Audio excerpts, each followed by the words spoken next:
And it is now time for our weekly catch-up with the Prime Minister of New Zealand, Jacinda Ardern. Prime Minister, good morning. Morena. Good to have you on the show, as always. I want to start this morning with your ministers and your cabinet. Do you 100% back and support every single member of that cabinet? They are all high-performing. They are all working day and night to get outcomes for Kiwis. Yes, I do. And that includes Poto Williams? Yes, it does. And if I could give a couple of reasons why. Sure.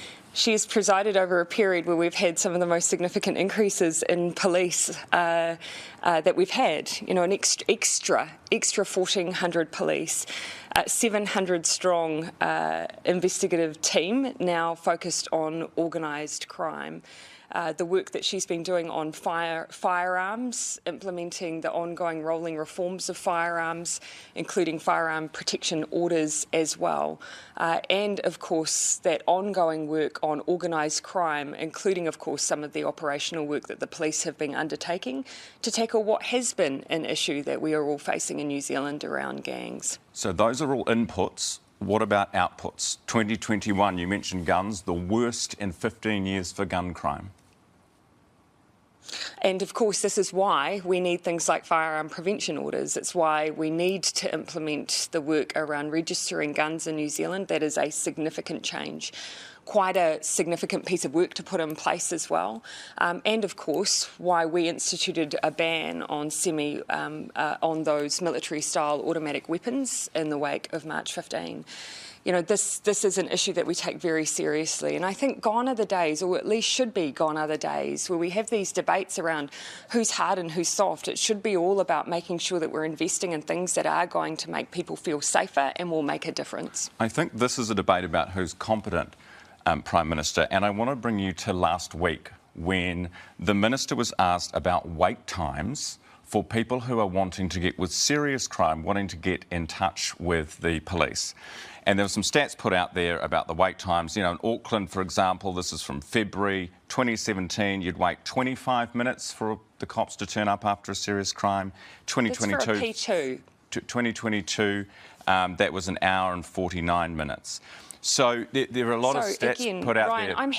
I'm happy to debate those and discuss those stats, but what has been conflated here is, for instance, the fact that when you separate out the emergency response times by police, and I actually think it does them a disservice if we don't talk about the facts, that has changed over 5 years by about 39 seconds. 39 seconds, despite, you know, the incredible demands on them, particularly over the last 12 months. Some of the categories you're referring to are those that are not considered an emergency response. Now, lots of things can impact on those, and I've looked at the numbers. They fluctuate wildly over different periods of time for that very reason. But keep in mind that over the recent period, we've on some days had up to 460 police, sometimes more, away because of COVID. So yes, there will be some periods in the calendar where there'll be an impact from that. But emergency response times have changed by 39 seconds on average. Yeah. I think that demonstrates that police have kept pace with the expectations of the public. Okay, important you mentioned the word average. But I do just want to say that my question wasn't about those numbers. So, yeah, I didn't get to finish the question, I think is the point. My question's about the Minister's response to those numbers, which I think would concern a lot of people in New Zealand. She said, quote, "I'm not over the detail of that, and questions need to go to police about them because they're operational." Is that good enough for you as a leader? So, of course, what I always want to understand is what's happened in a circumstance where, for instance, you've taken a line from a stand-up before the Minister went into Parliament that day. That morning she'd received a copy of an Official Information Act request that was very dense in detail and hadn't had a chance to talk to police about what the response times were reflecting in terms of what was happening in the organisation at any given time. I don't think it's unreasonable for a minister to want to talk to an agency before getting into the detail of a question. And also, you know, for some of those, there is the separation between government and police. What we are responsible, though, for is resourcing. And as I've said, the minister has presided over a significant increase in police resourcing.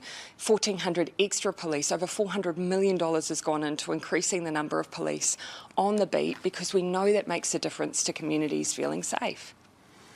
Are you, as the minister, angry about the wait times that some people are having to wait for police to turn up? Well, I think we have to make sure that we understand, you know, whether or not we're seeing a systematic problem, and that's where looking into some of that data and seeing what it represents is really important. So is the minister doing that now? As I say, on the... She's happy to look into the data now. I think we might have lost the Prime Minister's connection there. That's Jacinda Ardern. We'll come back to her. We're speaking to the Prime Minister, Jacinda Ardern, from Parliament, and something went wrong, but she's back with us now. Welcome back. Still here. Good, we've got you. We were talking about Portal Williams, your police minister, and I just want to play you a clip from the House. I think you were here actually when this happened. She was being questioned by her national adversary about the increase in violent gang crime in particular. This is what happened. Take a listen.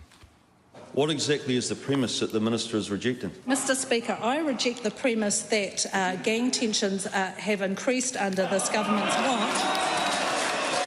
Would you say that's true? Yeah, well, I think if I was there for the entire exchange, and very much the premise that Mark Mitchell was putting to us is that, you know, the government and our actions and our activities were responsible for that's not what was said. Has been. No, that's not. I think we can that's agree. Not what was said. I was very specific. in the House, and it was very. It was very specific what the minister just said, said, and the whole country's seen it too. She said she rejects the premise that gang tensions have increased under your government. Is she right or is she wrong? Again, Ryan, I was there in the room, and the insinuation was very much that what was happening was as a result of policies or actions by the government. But look, one of the things that we know that we see in gangs in New Zealand is these cycles, and this is something that I've had conversations with those who have expertise in this area. We have seen cycles in New Zealand's history where we do see tensions escalate. And one of the things that causes those tensions, for instance, is additional recruitment, additional entry of new gangs. And I think what we can all agree is that New Zealand has, as a result of the deportation policy of Australia, seen new gang entrance into New Zealand, which is causing an escalation in those tensions. Right. So now, regardless of the drivers of that, we have to acknowledge that we have a job to do, as every government in the past has, to continue to address the impacts of that on our communities. The problem, Prime Minister, is that I think that's a more meaningful thing for us to have a debate around. I think what's meaningful is actually identifying we've got a problem to begin with. Because what your minister just said is that we... No, I'm sorry, Prime Minister. What your minister just said... I think just... No, please. That's yours. Floor's yours. Oh, no, I was just acknowledging what my entire answer, I think, acknowledged that through New Zealand's history we have had these periods, and we are seeing examples of that now, Ryan. And so that is why all of the work that we're doing, increasing the organised crime unit with an additional 700 police, you've seen the operations that the police have had underway that have led to record seizures, including, of course, seizures of firearms, the firearm prevention orders, the gun registers. Those are all examples of what we are doing to continue to add pressure and address those issues. And what we're also doing is looking at the strongest evidence around what we can do to stop young people being recruited in the first place. That's what we should be discussing. What works best to stop these issues? OK. Prime Minister, thank you very much for your time this morning. We really appreciate it. That is Jacinda Ardern.